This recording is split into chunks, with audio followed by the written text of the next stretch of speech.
everybody. This is Steel Rose's podcast. This podcast was created for women by women to elevate women's voices. I have a very special guest with me today who wants to help welcome you to the show.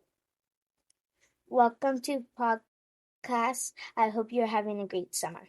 Thank you so much. So I have like a whole list of things that I'm going to go over with you all, but I wanted to, first and foremost reiterate, I hope everyone's having a great summer. The funny thing that's happening now that I'm hitting like end of July, all the moms are kind of coming out of like the summer haze of hiding and being like, are you surviving? How are you surviving? Are you okay? And I kind of love it. So I wanted to tell everyone about that. Don't feel bad, basically, if you're a mom and you haven't texted another mom friend in, months or weeks or whatever it is, because 9 times out of 10, your mom friend is also drowning, and we just like to, we need the camaraderie, and we're going to commiserate with each other. And you could pretty much text your mom friends at any point in time and say, hey, I'm drowning. Oh my God. And just kind of go off. I know that's how I feel. So I'm assuming that like other women feel the same way. And, don't be shy to reach out. It is what it is. So end of July, almost August. It's wild. Like I feel like I blinked and the summer has just gone. Now, I'm saying that now, but in 2 weeks, summer camp ends and the kids will be home for the last 2 weeks of August straight. I'm mildly prepared for it. I'm very grateful this year because I do have a really phenomenal team that I work with at my current company, and my management team is phenomenal, and I just really feel supported this year and very much like I'm included, and like my work matters, and that's a huge deal for me. And I think that that's a huge deal for most people. So I'm very grateful for that this year. Now, on to the topic for discussion. I'm working this out in my head, so I'm going to say it out loud, and I'm probably going to talk it through in some circles. But I wanted to do this because it's a mistake that I made as a mom, and I think it's a mistake. And so I'm trying to course correct. So as you hear me talking, I'd be very interested if any of you have any opinions about what I'm going to share, and any advice. I will take advice 110%. So I am soliciting advice at this point in time. So I have 3 kids, and one of my kids is, I guess, introverted, in a way, very friendly and outgoing in the right settings. But when it becomes a really large group setting, they clam up and they really seem to get uncomfortable and like they don't want to be around. Now, I'm not like this. I don't have this issue, as you can all tell. I really thrive in large settings. I don't mind, jumping right in the mix with people. I could pretty much sit down and talk with anybody and find a common ground to discuss and shoot the crap about. But one of my kids is not like this. And so I was at an event with my son, and he was very excited to go, and he was excited to see all his buddies and everything. And then once we got there, there was about 15 or maybe 20 boys there. I knew a majority of them from school and sports and what have you. And I knew a majority of the parents and everything. But I also, knew as soon as I walked up that my son was feeling intimidated. I could just sense the energy on him. But I tried to just brush it off and, kind of encourage him to join in, get in the pool, have fun, go and play. He attempted, but then I could just see, and I was watching from the side, I was sitting on the side of the pool with the other mothers, and I'm just talking, but I just kept an eye on him to make sure he was okay. And he just kind of stayed on the outskirts. He really wasn't interested in really, really getting into the mix. Now, this wasn't because anyone was being rude or bullying or anything like that, but the other boys are very, they're aggressive, and he just wasn't comfortable. And after about 45 minutes, he told me, he was like, I want to go. And, we still had about 2.5, 3 hours left to the party. And I was like, oh, bud, are you sure? And I tried to press a little bit to get him to get involved, because in my mind, I was saying to myself in that moment, if I don't press him, what will this say to him?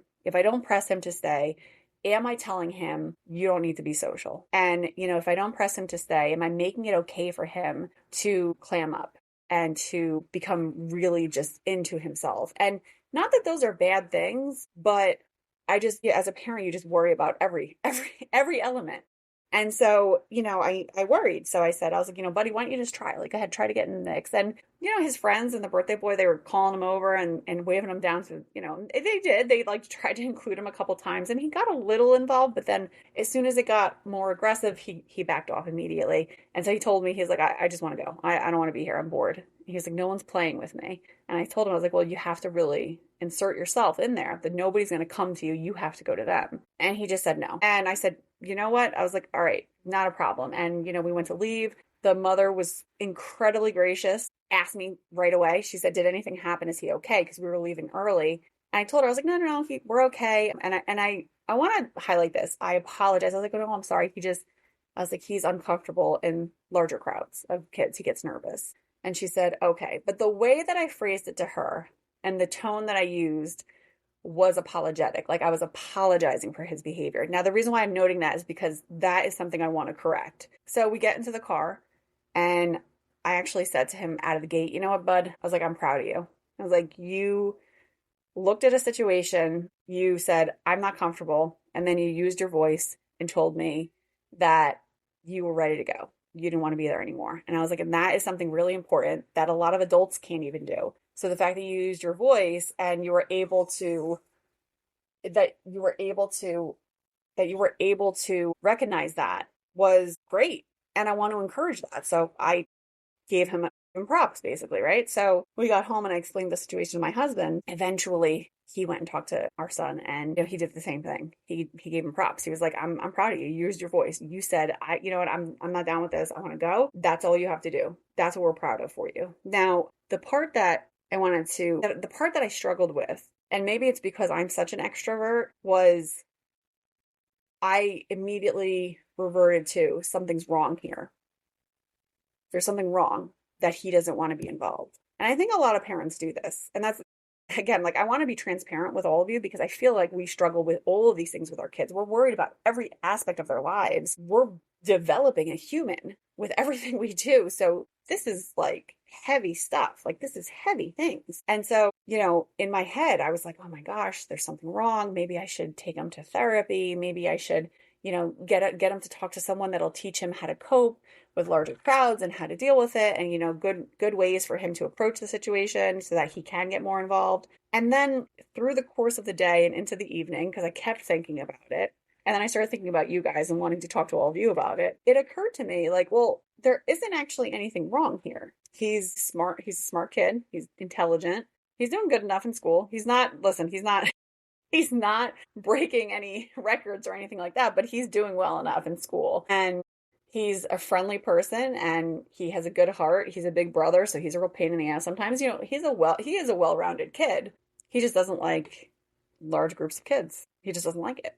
And I got to the end of the evening and I was like, why was I positioning this like, oh, I'm so sorry. He doesn't like large crowds. We have to go. When it really should have just been, oh yeah, he decided he's ready to go. That's all. No big deal. I got to a point with myself where I started to get mad at myself because I, in some way, probably sent a message to him that something was wrong. And he didn't say that. And I made sure that I verbally told him, like, you did great. Like, I'm very proud of you and whatnot. And I am going to handle it differently the next time this comes up because it will. But I thought I would bring this to all of you because this was a moment where my immediate gut was like, oh, there's something wrong. I have to do something to fix this. I have to fix him. There is nothing to fix. This is just his personality.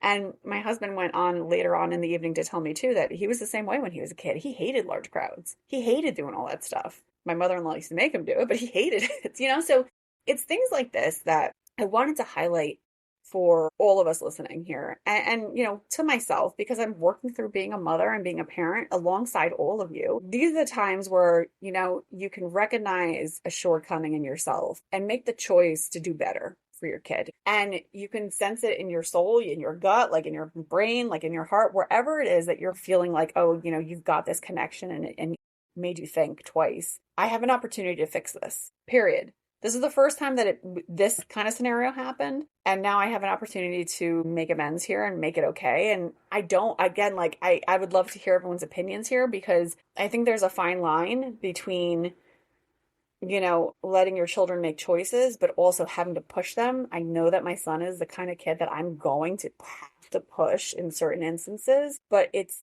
which instances am I going to press that is going to make the bigger difference here. So I'm still working all that out. But I wanted to share that moment with all of you because I felt like it was important. I feel like a lot of us get wrapped up around these kinds of things and we worry and, we're just doing the best that we can. I hope you all are having a great summer. I am really excited about things moving forward for the podcast. I've got live episodes coming your way in August, which I'm super excited about. So until the next one, thank you for hanging out with me and take care.